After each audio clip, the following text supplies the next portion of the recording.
మెదక్ మండలంలో అక్రమ ఇసుక వ్యాపారం చేస్తే పీడీ యాక్ట్తో పాటు క్రిమినల్ కేసులు నమోదు చేస్తామని మెదక్ మండల తహసీల్దార్ శ్రీనివాస్ హెచ్చరించారు. గురువారం ఉదయం 11:30 గంటలకు పబ్లిక్ యాప్తో ముఖాముఖి మాట్లాడారు.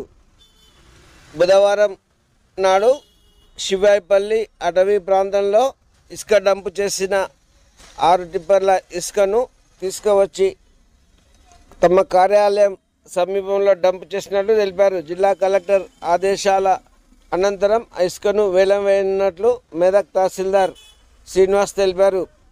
మెదక్ మండలంలో అక్రమ ఇసుక రవాణాపై మెదక్ జిల్లా కలెక్టర్ రాజేష్ షా ఆదేశాల మేరకు కమిటీ పనిచేస్తుందని తెలిపారు. ఉదయం రాత్రిపూట ఎప్పుడైనా అకస్మాత్తుగా తనిఖీలు నిర్వహించినప్పుడు ప్రభుత్వ అనుమతి లేనట్లయితే ఇసుక వ్యాపారం చేసేవారిని, ఇసుక రవాణా చేసేవారిపై క్రిమినల్ కేసులు నమోదు చేస్తామని మెదక్ తహసీల్దార్ శ్రీనివాస్ హెచ్చరించారు. ఇకనైనా అక్రమ ఇసుక వ్యాపారం మానుకొని ప్రభుత్వ అనుమతి తీసుకొని మాత్రమే ఇసుక వ్యాపారం చేయాలని తహసీల్దార్ శ్రీనివాస్ సూచించారు.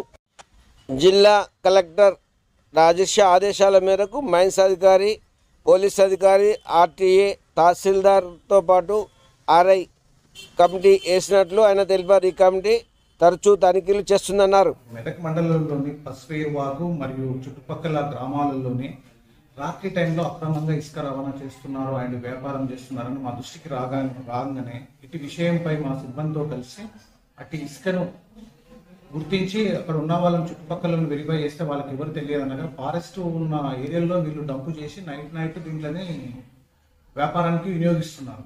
కావున వీళ్ళకి ఒకటే నేను చెప్పడం ఏమనగా మా డిస్ట్రిక్ట్ కలెక్టర్ గారి ఆదేశం అనుసారంగా మేము ఇట్లాంటి వాళ్ళని హెచ్చరిక చేయడం ఏం చేస్తున్నామంటే వీళ్ళపైన క్రిమినల్ కేసులు కానీ పీడీ యాక్ట్లు కానీ పెట్టడం జరుగుతుంది. కావున దయచేసి ఇట్లాంటి అక్రమ ఇసుక రవాణా చేయొద్దని హెచ్చరించడం జరుగుతుంది. నిన్న డంపు చేసిన ఇసుకను తీసుకొచ్చి మా కార్యాలయంలో నిల్వ ఉంచడం అయినది. ఇటు అధికారుల కలెక్టర్ గారి ఆదేశం వల్ల దీని ఇసుకని తొందరలోనే వేలం వేయడం జరుగుతున్నది. తీసుకోవాలి, ఇసుక అనుమతి తీసుకొని వ్యాపారం చేయాలి. దీని మీద డిస్ట్రిక్ట్ కలెక్టర్ లెవెల్లోని మా ఆర్టీఓ ఆఫీసు, పోలీస్ లెవెల్ మరియు మైన్స్ అధికారులతో కమిటీ వేయడం జరిగింది. ఈ కమిటీలో టైం టు టైం ఎప్పుడైనా తనిఖీ చేయడం జరుగుతుంది.